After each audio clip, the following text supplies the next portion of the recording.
Amlak dito, amlak doon. Tila ba ang mainstream media at ang social media ngayon ay inuulan at pinuputakti ng lahat ng batikos kay Sara Duterte, and they have launched a full-time, full-scale, large-scale offensive against Sara Duterte using this AMLAC report. At paulit-ulit natin yung nakita sa media at social media. And ang tanong sa atin ngayon, sa maraming mga tao na naghihintay ng katotohanan, ano nga ba ang totoo tungkol dito sa AMLAC report? Ito po muli si Attorney Michael Perario, pag-usapan natin yan. Mga ilang araw na kalipas, naglabas na po ako ng aking mga pahayag tungkol dito sa AMLAC. Pero pagkatapos yun, nakita ko na ang opensiba ng pamahalaan o yung mga supporters ng administrasyon, both in the media and yung mga social media, yung mga bloggers, it seems to me like if it's an orchestrated full-scale offensive at parang nakakita sila ng dugo sa tubig. You know, they thought that the vice president is a wounded prey in the water at umatake silang lahat ng sabay-sabay. Kaya ilalabas natin muli ang video na ito, hoping that this will be picked up by those who are not yet sure of what the truth is. Ang duty po natin dito ay hindi po depensahan si Sara Duterte. I don't personally know her. I haven't met her, nor have I met any of the Dutertes. Ang tanging picture na meron ako with Digong was the one that I took several days ago. Yung pong kanyang standee doon sa opisina ng PDP Laban, where I was invited as one of the resource persons. And itong pagpapahayag natin ito is just about us telling the truth, you know, not to cover up for it or to defend Sara Duterte, but to tell you the truth so that you can make an independent judgment. Kayo mismo, gumawa kayo ng sarili niyong opinion tungkol dito. At ito na nga po yun. Balikan natin muli itong sa AMLAC report.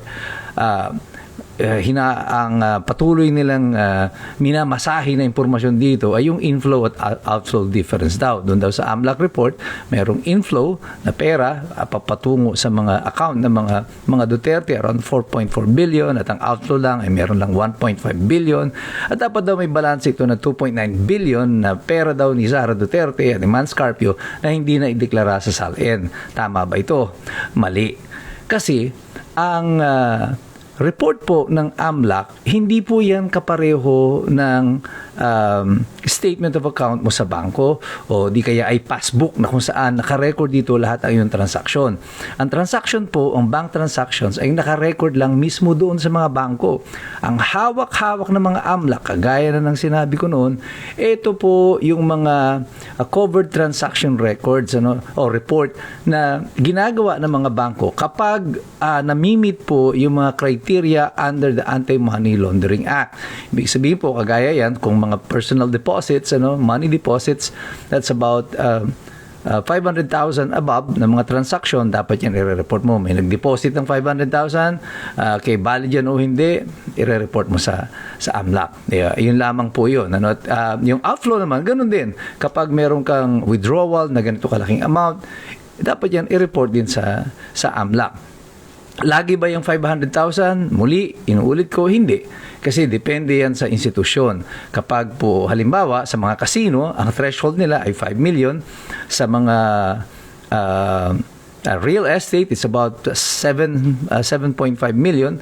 Sa mga alahas, mga jewelry, it's about 1 million. So, hindi yan constant. At pwede ba na yung report sa AMLAC ng yung inflow at outflow ay magkakaiba at magkakaroon ng balance? Hindi po yan, dahil nga hindi yan record of your deposit. It is record of the reports. Kung ano pong i-report ng bangko, iyon lamang po ang hawak ng AMLAC. So kapag po may mga transactions that are not within the threshold at hindi naman po kahina-hinala mga ito, hindi na po required ang bangko na mag-report. Kaya po hindi talaga magmamatch yung inflow at outflow. Ang masama nito, hindi po yan na itatanong doon sa executive director. In fairness to the executive director, wala naman po siya magagawa doon sa mga tanong at kailangan lang niya sagutin kung ano yung tanong noong mga congressman, at yung mga congressman niya ay inaangguluhan yung mga tanong at tinatanong lang yung magsusut sa kanilang naratibo at hindi po yung maglalabas ng katotohanan tungkol dito. At mapapansin niyo, wala namang makakapagtanong sa mga hanay ng mga taga-suporta ni Sara Duterte, kasi kagaya si Marcoleta na tanging siya na lamang yata yung natira doon ay hindi naman miyembro ng komite, kaya hindi papayagan ang anumang pagtatanong. Kaya makita niyo paulit-ulit ang nilalabas na mga tanong ay para bang may anggulo na dahil merong difference yung inflow at outflow ay meron na agad na walang pera. Hindi nila itatanong kung ano yung nature. Hindi pinaliliwanag sa mga tao bakit merong inflow, bakit may outflow, ano yung mga report na binibigay.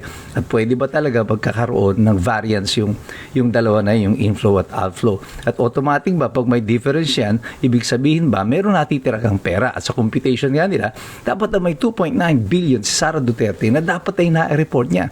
Again, hindi po pera ang nire-record ng AMLAC.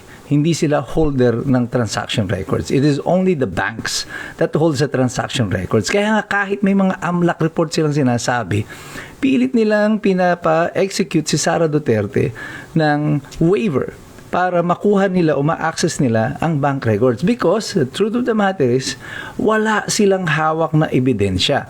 If indeed there were some anomalous transactions or suspicious transactions sa loob ng 20 taon, na natili siyang suspicious because AMLAC never took any action on that. Kasi kung talagang totoong suspicious iyan na mayroong possibility of money laundering, bakit di nagawa ng aksyon ang AMLAC? Bakit hindi sila nagsagawa ng kahit na anong investigasyon o nagsampa ng kaso man lang kay Sara Duterte? It's because there is none. Ang matindi nito, sa pagtatanong dito sa executive director, natanong siya tungkol doon sa 29 transactions na ipinasok as suspicious transactions. Pero ang laman ng transaction ay puro piso. 29 transactions na piso lamang ang transaction, and yet it was flagged as suspicious. Anong naging action doon? Well, wala. Kasi piso nga lang yung transaction eh. Nung tinatanong siya, actually hindi naman siya tinanong na kung ang sagot niya kasi dito, hindi niya alam kung ano yung totoong nangyari dito, bakit ganon. However, I was bothered by the answer of the executive director when pressed on further. Nag-volunteer pa siya ng impormasyon which he doesn't actually know. Instead of ending there, sabihin na lang niya, hindi ko po alam bakit piso ang transaction. Instead, nagbigay pa siya ng sagot na parang may anggulo din at dinidiinan pa rin si Sara Duterte when he said, baka po kasi, pwede rin po kasi na tinanggihan ng bangko yung transaction pero na-record pa rin. You see, yung baka na yun at pwede naman kasi, ibig sabihin yan, hindi niya alam kung ano yung totoong nangyari. And yet, it is being entered into the records as an answer to support the narrative nitong administrasyon sa kasalukuyan. And that's why sinasabi ko nga dito, sa una ko pang video, it appears as if yung upo nitong AMLAC dito sa investigasyon na ito has the purpose of putting angles. Inaangguluhan yung tanong para magmukhang maganda yung pangit. Ang dapat nating pagtuunan ng pansin dito is that kunin natin yung totality ng picture ng impeachment complaint na to. Not just impeachment 1, 2, 3, and 4. May 5th pa nga, yung affidavit ni Madriaga. Kunin mo yung totality of this complaint and see where they are heading with this. Ang first option nila was Madriaga. It appears to be na si Madriaga ang kanilang best weapon. It failed. It backfired. Lahat ay puro kasinungalingan. Second option, AMLAC. And here, they thought they got something. And they are harping on this in the social media at saka sa media. But we will not be fooled. Kaya inihayag natin itong ganito. Because the support ng mga kay Sara Duterte dito is organic. Sapagkat ang mga taong kagaya ninyo, at lagi ko sinasabi, magpasid, makialam, mag-aral. Sapagkat mahirap makialam ang taong walang alam. God bless you. God bless us all. Mabuhay ang Republika ng Pilipinas.